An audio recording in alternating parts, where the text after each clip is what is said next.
नमस्ते। हमारी इस खास चर्चा में आपका बहुत बहुत स्वागत है। आज हम एक ऐसी चीज पर बात करने वाले हैं जो हम में से लगभग हर किसी को परेशान करती है, वजन को कंट्रोल करना और वो अचानक लगने वाली क्रेविंग्स। लेकिन टेंशन मत लीजिए, हम यहाँ किसी क्रैश डाइट की बात नहीं कर रहे हैं। हम इस पूरी परेशानी को योग और आयुर्वेद के बिल्कुल नेचुरल तरीके से समझेंगे। तो चलिए बिना देरी किए शुरू करते हैं। क्या आपको भी ऐसा लगता है कि आपको हर समय भूख लगती रहती है? अगर हाँ, तो आप बिल्कुल अकेले नहीं हैं। बार बार फ्रिज खोलकर देखना, बिना भूख के स्नैक्स ढूंढना या स्ट्रेस में आकर कुछ भी खा लेना, ये सब आजकल बहुत आम है। हमें लगता है कि हमारी विल पावर कमजोर है, लेकिन सच तो ये है कि ये हमारे शरीर और मन के अंदर चल रहे असंतुलन का एक साफ संकेत है। और आज हम मिलकर इसी असंतुलन को ठीक करने वाले हैं। तो आज का हमारा एजेंडा कुछ इस तरह है। हम हंगर और क्रेविंग्स के विज्ञान को समझेंगे, फिर प्राणायाम, योगासन और मुद्राओं के जरिए इसके पक्के उपाय देखेंगे, और आखिर में मैं आपके साथ कुछ खास डेली टिप्स भी शेयर करूंगा। सबसे पहले बात करते हैं साइंस की। आखिर ये क्रेविंग्स होती क्यों है? चलिए इसे समझते हैं। अब जरा इस क्लिनिकल डेटा पर नजर डालिए। ये दिखाता है कि 6 महीने तक रेगुलर प्राणायाम करने के बाद लेप्टिन हार्मोन के लेवल में क्या बदलाव आया। देखिए, लेप्टिन वो हार्मोन है जो हमारे दिमाग को बताता है कि बस पेट भर गया है। लेकिन मोटापे में ये लेवल इतना ज्यादा बढ़ जाता है कि दिमाग तक ये सिग्नल पहुंचता ही नहीं है और हमें भूख लगती रहती है। आप देख सकते हैं कि प्राणायाम से लेप्टिन का लेवल 27.48 से घटकर 26.02 हो गया और बीएमआई भी काफी नीचे आ गया। ये इस बात का सॉलिड साइंटिफिक प्रूफ है कि योग सच में हमारे शरीर के हंगर स्विच को ऑफ कर सकता है। अगर आयुर्वेद की बात करें तो सब कुछ हमारी अग्नि यानी डाइजेस्टिव फायर पर टिका है। जब ये अग्नि बैलेंस होती है तो हमारा मेटाबॉलिज्म बिल्कुल परफेक्ट काम करता है। लेकिन जब ये अग्नि कमजोर पड़ जाती है, जिसे मंदाग्नि कहते हैं, तो हमारा मेटाबॉलिज्म स्लो हो जाता है, शरीर में टॉक्सिन्स जमा होने लगते हैं और इसी वजह से मोटापा और अनचाही क्रेविंग शुरू हो जाती हैं। तो हमारा असली मकसद सिर्फ कैलोरी कम करना नहीं है, बल्कि इस अंदरूनी अग्नि को जगाना है। तो अब सवाल यह है कि इस अग्नि को कैसे जगाएं और मन को कैसे शांत करें। यहीं पर प्राणायाम हमारी मदद करता है। सबसे पहले है भस्त्र का प्राणायाम। इसे करने का तरीका बहुत ही आसान है। सुखासन या पद्मासन जैसी किसी भी ध्यान मुद्रा में आराम से बैठ जाइए। अब एक रिदम में गहरी सांस अंदर लीजिए और बाहर छोड़िए। इसे 10 बार करें। ये आपका एक राउंड हुआ। ऐसे आपको 2 से 3 राउंड करने हैं। ये प्रैक्टिस आपके कोर को स्ट्रांग बनाती है और आपके मन पर आपका कंट्रोल बढ़ाती है, जिससे क्रेविंग्स दूर रहती हैं। दूसरा है योगेंद्र प्राणायाम, जिसे हम डायफ्रामैटिक ब्रीदिंग भी कहते हैं। इसके लिए अपनी मैट पर लेट जाएं, दोनों घुटनों को मोड़ लें और पैरों को थोड़ा दूर रखें। अपना एक हाथ पेट पर और दूसरा नीचे रखें।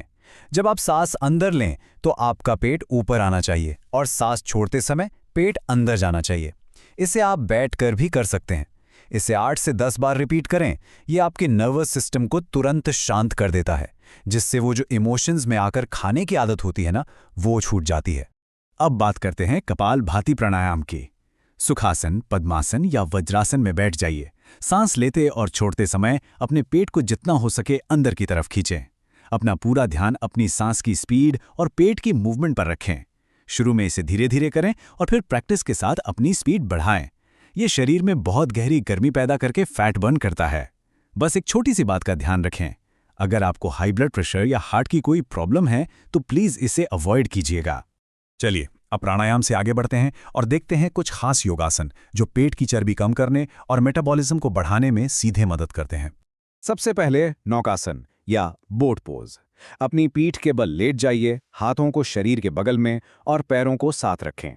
अब अपनी छाती और पैरों को जमीन से ऊपर उठाइए और अपने हाथों को पैरों की तरफ सीधा फैला लीजिए। ये देखने में सिंपल लग सकता है, लेकिन ट्रस्ट मी, ये आपके पेट की मांसपेशियों के लिए एक बेहतरीन वर्कआउट है जो आपके डाइजेशन को सुपर स्ट्रांग बना देता है। अगला है सेतु बंधासन यानी ब्रिज पोज। अपनी हथेलियों को जमीन पर टिकाकर लेट जाइए। अपने घुटनों को ऊपर की तरफ मोड़ें और धीरे धीरे अपनी पीठ के निचले, बीच वाले और ऊपरी हिस्से को जमीन से ऊपर उठाएं। ये बैक बेंड न सिर्फ आपके बेली फैट को घटाता है, बल्कि ये आपके हार्मोन्स को भी बैलेंस करता है। और जब हार्मोन्स बैलेंस होंगे तो आपकी भूख भी नेचुरली बैलेंस हो जाएगी। अब बात करते हैं वज्रासन की। अपने घुटनों को मोड़कर अपने एड़ियों पर बैठ जाइए। अपनी पीठ को बिल्कुल सीधा रखिए और हाथों को जांघों पर रख लीजिए। आपको पता है इसकी सबसे खास बात क्या है? ये एक लौता ऐसा आसन है जिसे आप खाना खाने के बिल्कुल तुरंत बाद कर सकते हैं। ये डाइजेशन को तेज करता है और उस भारीपन या ब्लोटिंग से इंस्टेंट आराम दिलाता है। इसके बाद है भुजंगासन या कोबरा पोज। अपने पेट के बल लेट जाएं और हथेलियों को अपनी छाती के पास रखें। अब सांस भरते हुए अपने शरीर के ऊपरी हिस्से को नाभि तक ऊपर उठाएं और थोड़ा सा पीछे की तरफ झुकें। ये आसान सा पोज आपके लिवर जैसे अंगों की बहुत अच्छी मसाज करता है और आपके पूरे मेटाबॉलिज्म को बूस्ट कर देता है। आसनों में हमारा आखिरी पोज है पवन मुक्तासन। अपनी पीठ के बल लेट जाइए, घुटनों को मोड़िए और उन्हें अपनी छाती के पास ले आइए। अब अपने हाथों से घुटनों को पकड़ें और धीरे से पेट की तरफ दबाएं। जैसा इसका नाम है, ये फंसी हुई गैस को बाहर निकालने और आपको एक नेचुरल हेल्दी भूख का एहसास कराने में बहुत असरदार है। अब हम शरीर की कुछ सूक्ष्म ऊर्जाओं की बात करेंगे। मुद्राएं, ये हमारे हाथों की वो खास पोजीशंस हैं जो मेटाबॉलिज्म बढ़ाने के गहरे रहस्य छुपाए हुए हैं। पहली है सूर्य मुद्रा। एक बहुत ही आरामदायक पोजीशन में बैठ जाइए। अपनी अनामिका उंगली यानी रिंग फिंगर को मोड़िए और उसे अपने अंगूठे से दबाइए। बाकी की 3 उंगलियों को बिल्कुल सीधा रखिए। बस इसे रोजाना 15 से 30 मिनट तक करें। ये मुद्रा सीधे आपके शरीर के अग्नि तत्व को एक्टिवेट करती है, जिससे फैट लॉस की स्पीड बढ़ जाती है।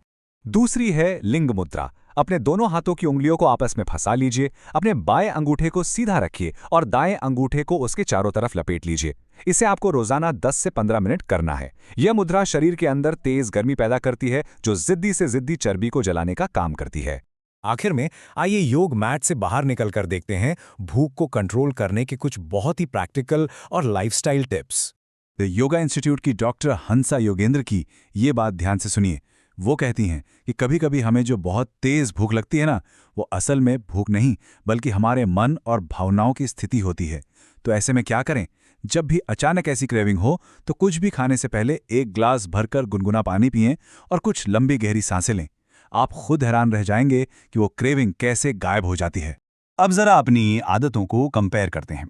ठंडी और कार्बोनेटेड ड्रिंक्स आपकी पाचन शक्ति को कमजोर करती हैं और आपको आर्टिफिशियली भूखा रखती हैं। वहीं दूसरी तरफ गुनगुना पानी और चना जैसी लो जीआई वाली चीजें खाने से आपकी भूख नेचुरली खत्म होती है, क्योंकि ये आपकी ब्लड शुगर को स्टेबल रखती हैं। ये छोटे छोटे बदलाव बहुत बड़ा असर डालते हैं। तो आज हमने बहुत कुछ कवर किया, विज्ञान को समझने से लेकर कई योगासन और पावरफुल मुद्राओं तक। अब मेरा आपसे एक बहुत ही सीधा सवाल है। अपने मेटाबॉलिज्म और हेल्थ को सुधारने के लिए आज आप इनमें से कौन सा अभ्यास शुरू करने वाले हैं? याद रखिए, आपको सब कुछ एक साथ नहीं करना है। बस कोई भी एक आसन या मुद्रा चुनिए और आज ही शुरुआत कीजिए। ये एक्सप्लेनर देखने के लिए आपका बहुत बहुत धन्यवाद और आपके इस फिटनेस सफर के लिए